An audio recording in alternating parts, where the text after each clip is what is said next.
മറന്നു ഇതിനത് വന്നിട്ട് കൂറാത്താണ്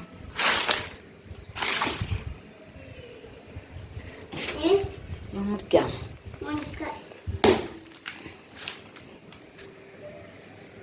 അസ്സലാമലൈക്കും. പുതിയൊരു വീഡിയോയിലേക്ക് എല്ലാവർക്കും സ്വാഗതം. അപ്പം ഞാൻ ഇന്ന് വന്നിട്ടുള്ളത് കുറച്ചധികം വിശേഷങ്ങളായിട്ടാണ്. അപ്പം ഞാൻ ചക്ക പറിക്കാനൊക്കെ പോയിട്ടുണ്ടായിരുന്നു. അപ്പം കുറച്ച് മാങ്ങയും കൂടി കിട്ടിയിട്ടുണ്ട്.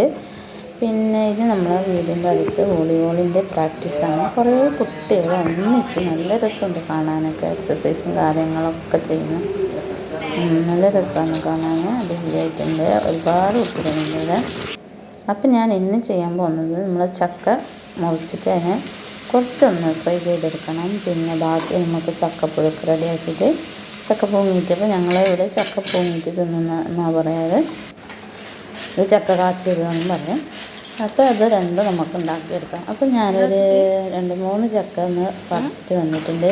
കുറേ മുകളിൽ അത് കിട്ടിയിട്ടുള്ളത്, അവർ കഷ്ടപ്പെട്ടിട്ട് കിട്ടിയതാണ്. അപ്പോൾ ആ വീഡിയോ ഒന്നും ഞാൻ എടുത്തിട്ടില്ല, പറിക്കുന്ന വീഡിയോ ഒന്നും. അപ്പോൾ ചക്ക എല്ലാം കൊണ്ടുവന്ന് നല്ലപോലെ ഒന്ന് കട്ട് ചെയ്തിട്ട് എടുക്കണം. അപ്പോൾ ചെറിയ പീസായിട്ട് കട്ട് ചെയ്താൽ നമുക്ക് പെട്ടെന്ന് ഫ്രൈ ചെയ്തെടുക്കാൻ പറ്റും. അപ്പം ഞാനിത് കുറച്ച് തട്ടി കൂടിപ്പോയോ എന്നൊരു സംശയം. അപ്പോൾ ഞാനിത് രാത്രിയൊക്കെ കുറേ വൈകുന്നേരം കഴിഞ്ഞിട്ട് ഇരുന്ന് മുറിച്ചെടുത്തതാണ്. അപ്പോൾ ശരിക്കും ആ സമയത്ത് തന്നെ കഴിക്കുമ്പോൾ നല്ല ക്രിസ്പി ആയിട്ട് നമുക്ക് കിട്ടും. നല്ല രസമാണ് കട്ടൻ ചായൻ്റെ കൂടെയൊക്കെ കഴിക്കാൻ. അപ്പം ഞാനെല്ലാം തന്നെ ഫ്രൈ എടുത്തിട്ടുണ്ട്. അപ്പോൾ കൂടെ തന്നെ ഞാൻ കറിവേപ്പിലയും മഞ്ഞൾപ്പൊടി ഉപ്പുപൊടിയൊക്കെ ചേർത്ത് കൊടുത്തിട്ടുണ്ട്. നല്ല ടേസ്റ്റാണ് കഴിക്കാൻ.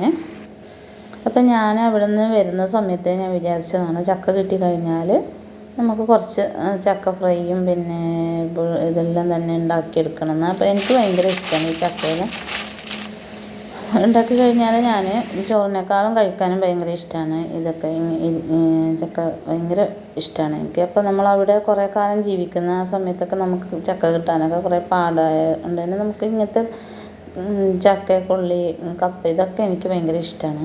അപ്പോൾ ഞാൻ ചക്കപ്പുഴുക്ക് റെഡിയാക്കി എടുത്തിട്ടുണ്ട്. കോഴിക്കറിയും കൂടി റെഡിയാക്കി എടുത്തിട്ടുണ്ട്. അപ്പോൾ ഇതെൻ്റെ ചക്ക വെട്ടുന്ന ഒരു കാഴ്ചയാണ് നിങ്ങൾ കാണുന്നുള്ളത്.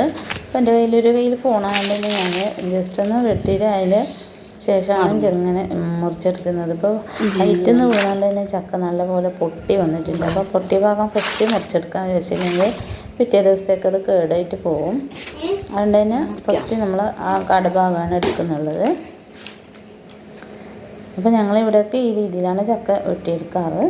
ഇനി നമുക്കിതെല്ലാം തന്നെ അതിൻ്റെ മൂക്കൊക്കെ ഒന്ന് ചത്തി കളഞ്ഞിട്ട് അതിൻ്റെ ചുളയൊന്ന് മാറ്റിയെടുക്കാം. അപ്പോൾ വേറൊന്നും കൂടി ഉണ്ട്. അപ്പോൾ അതുപോലെ നല്ലപോലെ ഒന്ന് പൊട്ടിയിട്ടുണ്ട്.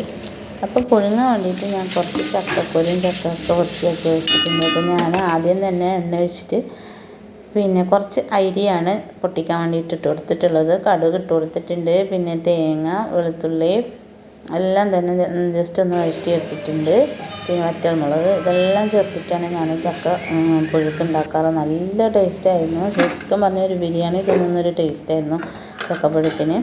അപ്പോൾ ഇതിൻ്റെ കൂടെ കോഴിക്കറി ഉണ്ടായതുകൊണ്ട് പിള്ളേരെല്ലാം പിന്നെ നല്ലപോലെ കഴിച്ചിട്ടുണ്ട്. കോഴിക്കറി ഉണ്ടെങ്കിൽ അവരെ ഏത് പുഴുങ്ങി കൊടുത്താലും കഴിക്കും, ഇല്ലെങ്കിൽ അവർക്ക് താല്പര്യം ഉണ്ടാവില്ല.